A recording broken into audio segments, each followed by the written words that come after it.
Isang mapagpalang araw na naman mga katusok at mga kabulaklak. Ito may isang panibago na naman akong gagawin. At yung flower base kahapon na in-order ng customer ay hindi niya kinuha at ayaw daw ng kulay. Dahil wala naman kaming available na bulaklak nung gusto niya. Ayan, ginawaan ko na lang ng panibagong version na naman ng standing bouquet.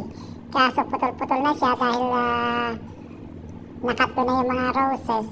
Nakat na rin yung kasama ko kasi siya yung mismong gumawa niyan. At kinuha ko na lang, ginawa ko ng panibagong bouquet. Ayan, puro mababa na yung roses. At yung nilagyan ko nga palang isang Casablanca sa gitna para tumaas.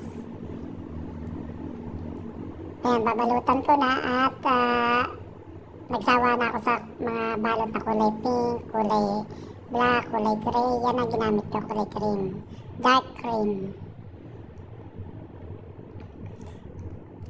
Doon pala sa pagbabalot, gumagamit ako ng rubber para hindi siya para isinusuot ko lang sa rubber.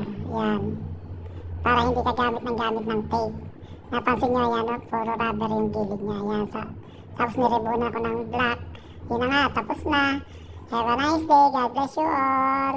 Thank you very much.